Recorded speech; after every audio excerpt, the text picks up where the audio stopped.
Hello, I am Chris Burrows, President of Schoolhouse Media, and I'd like to talk to you today about one of my favorite softwares, iClone 7. Okay, I am planning on making my first feature-length animated film, and I plan to use this software to do it. I'd like to be able to show you how to do that as well if you want to. Come on, let me introduce you to the software. Okay, as we begin, we'll start there. Okay, I have 15 minutes to tell you as much as I can about it, and if you don't get today, hopefully you'll come back next time.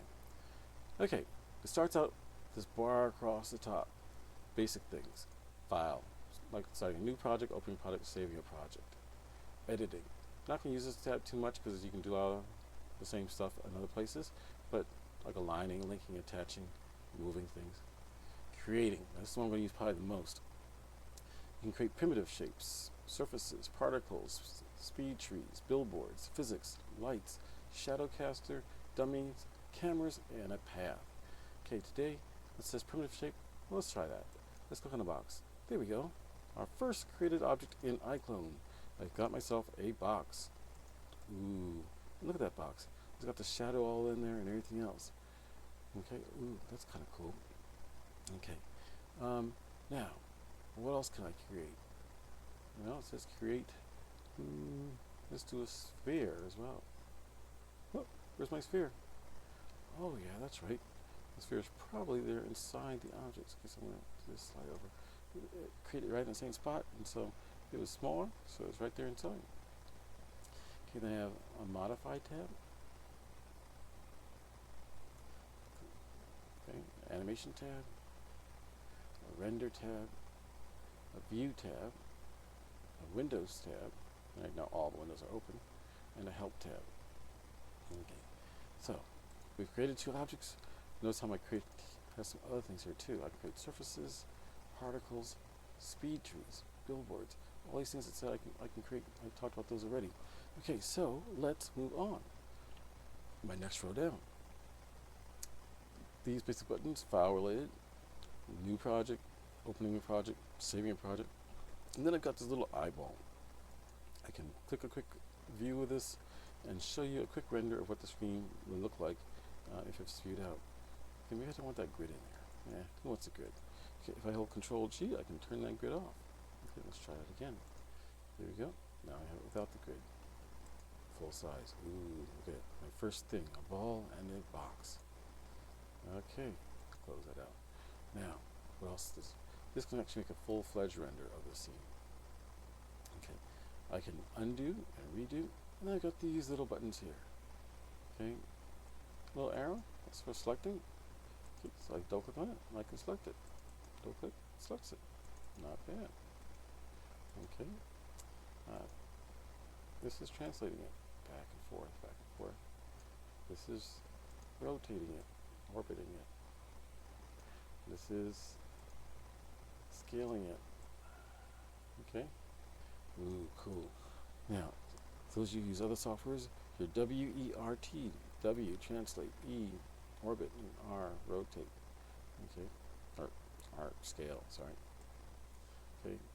So, there we go. Now, what's this next one? I got one that says link. Oh, what's a link? That's kind of weird. Okay, well, I click it, and if I click on this object, it will link them together. So click it there, and now they're linked. What's that mean? Well, if I move this one, nothing happens. But look what happens if I move this one. The two now are linked together, so whatever this one does, that one follows along. Now it's independently under it too, but it also follows it along. Okay, so let's say I want to scale them both. R key, scale them. Well, that gets off the floor, so you don't want to scale them. I don't want to have them separate when I scale them, but anyway, there you got the idea. Okay, well, why link objects? What's important about that? Well, let's think. Okay, let's say that I'm doing something and I want, well, let me rephrase that. You oftentimes want to link an object rather than attach it, because links can be keyed on and off. I can link it and I can unlink it. So let's show an example. If I right click on it, I can go down to link and choose, oh, but it's not linked, it doesn't say it there. Yes, because this object is one that has the control under it. So let's see. Right click that one, go to link, and unlink it. There we go. Okay. Up here, notice that in my link I have link and a link up there too. I could have done it the same way. Now I move this object. It is not linked anymore. Well, that's kind of interesting, but why say what's the matter? Okay, so let's show you why that's important. Okay, so let's say this ball is going by and I want to pick up the block. Okay, so here we go. I'm going to put the ball over on this side. I'm going to move my timeline down. I'm going to switch first off to my PD camera. And I've got Zane in there from last time I tried to do this lesson.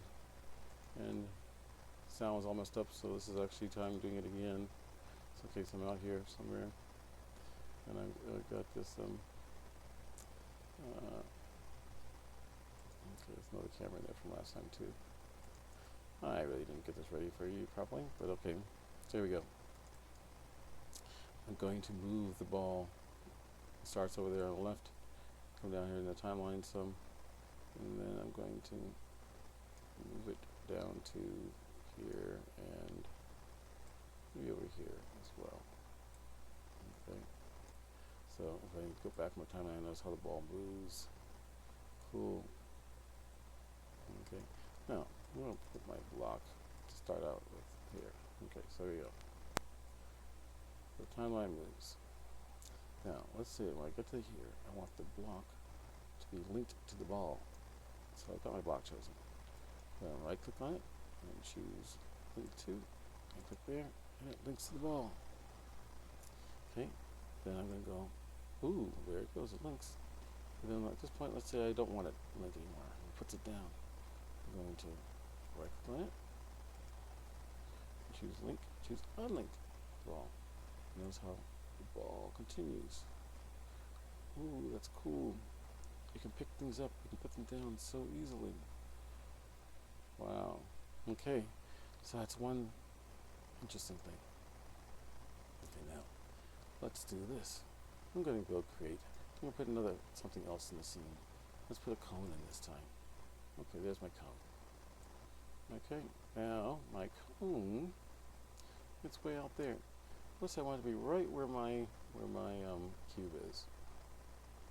Well, that's what this next little tab does. I've got an align tab. So I have to put my align button. What do I want to align it to? The cube. Okay, I want to align it to the X. I want to align it to the Z. I don't want to align it to the Y because I want to be able to move it up and have it sit right on top. So I'm not going to align it to the Y. But I do want it center. So I'm going to put it center there. Okay. I'm going to say okay. I'm going to move it on up. It's not quite center. I guess it's center. This center is being aligned to something over there, but it's not being aligned to the center of that object necessarily. Because, notice, right now, the pivot for this cube, this cone, is on the bottom. But you know what's kind of cool about that cone? You know, watch what happens. Okay, here I go. I want to be able to rotate. So I rotate. Notice how it's rotating from the bottom. It's kind of weird. If I go to modify, I come all the way down here on the side, and I look. I've got something that says, look at these little pivot things. I can click top right corner. I can rotate it from the top right corner. Ooh, like jingle bells. Okay, I can rotate it from its dead center. Ooh, I can rotate it from the bottom center. Okay. Interesting. So it makes it so easy to grab it. And this, notice how this says middle. So actually I'm doing the middle center. Let's see, I don't even want to rotate it from the front center. Front, center, bottom. That's what I'm going to do. I hit E, and there we go. Right there. Front, center, bottom, rotate. Cool. Okay. So you can change the pivot so easily. And if that's not good enough, you can hit edit pivot, move wherever you want the pivot to be. Okay, I'm going to turn that off. I don't want to edit it. I'm going to leave it where it is.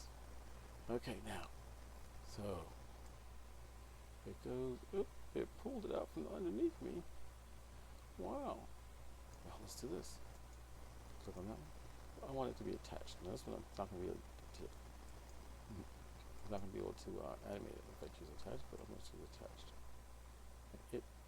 stay with it. Wow. Okay, cool. Now, got 5 minutes left, it's about. So this is what I'm going to do. I come down to my create tab. Actually, I've talked about all these tabs so far there. I've got this little eyeball, this is visible and invisible. Notice how they disappear together because they're attached to each other. I've got this little mini report view. This will show me whichever camera I want to be able to be seen. Now I do have, as you noticed before, I'm on preview right now, but I do have another camera in the scene. It's over there. This is what that camera is seeing, because it says camera right now, and that's, oh, it's a preview. That says camera right now, and that's what that camera is seeing. That camera is animated, and so you can see how as my scene goes on, that camera goes with it. Okay, but notice how I haven't seen this little guy named Zane. I loaded him in earlier, because he takes a little while to load in sometimes, but this is when we get down to our next tabs. Okay. So I'm going to hold up just a second with that. Before I tell you that, I'm going to talk about these last couple of things right here. I have an auxiliary light that pops on and off. Notice the shadows. I've got a house that will basically, if I want to put something in the dead center, I hit that on house and it frames it, you know, for me. Okay. Now, what's this? I'm gonna try to calculate this. Okay, now here we go. I have these other controls. This one allows me to translate my camera in and out. Okay, forward and back. This one is panning left to right, up down. This one is orbiting. One of the cool things too about iClone is it will orbit around whichever object is chosen. This object orbits around that object. Pick this object, orbits around that object. Pick this object, orbits around that object. Okay. Now let's look at this object on the right. This is Zane. Maybe I'll go over. Okay, there's Zane. Okay, how do I get to Zane? Well, this is the tab that says Content. Click on my Content tab. Okay, and just in case you're wondering, that shows you in your Modify tab, that will show you your camera controls, which we'll get to that at a later time. This will show you special lighting, this will give you physics, and conforming your clothing. But now we're going over to our first of these tabs down here, your Content tabs. You have the first tab that talks about projects and allows you to load particular projects. This one deals with characters, allows you to load characters, and there's my Zane. I just pulled him in a while ago. This one is for animating. Okay, you can bring in different motions in, and there's about 5 different ways to animate, and so we'll talk about those in my next lesson. This one brings in stage things like the lights, cameras, atmosphere. These are props, and trees and grass. These are media type things, and these are, this one allows you to shop online if you want to. Okay, show you what's there. But here we are. We brought Zane in over here. We brought him in. And now I want to animate Zane. Well, I can click here and choose an animation. But Zane comes with built-in animations, and you can actually pick animations from here and build them in. So if I right-click on Zane, notice how he has a persona here, but then perform. He'll do these perform things automatically when you click on him. Okay. Say I want to hold a gun idle. Nah, I don't want to hold a gun idle. I'm just going to put these motions down here. Well, I'm going to delete those motions there. I don't want, and this little first one. But get rid of that one, he'll do a T-pose. But let's see, I want him to something down and perform again. I want him to show me his cool pose. Let's see your cool pose. There he goes. That's his cool pose. Ooh, there we go. So Zane does his cool pose, and then he dodges the ball and the cubes. Little man Zane. Okay, so this is my preview camera. Cool thing about preview cameras is that they don't animate, but my other camera does. So I'm going to look at this camera here. This camera we had before. I set up an animation for it, and we'll see how it looks. He comes in nice and close to me, sees Zane. You can't see him too closely missing the ball here. So I'm going to put at my last shot, I want to be a little closer. And as he just misses this ball and stuff and things. Okay. Little cool man. Missing the ball. But you know what? That'd be kind of cool if he was to look at that ball the whole time. So I'm going to click on Zane. He has a thing that says look at. You can look at this ball. And there he goes. And watch as he does his whole thing. He's going to keep his eye on that ball. Not going to let it get out of his face. Who do you think you are, ball? Okay. And then that's all the time I have for today so far. But let's show you one more thing. How quickly we can. Okay, I don't like that little jump there. Okay, I can.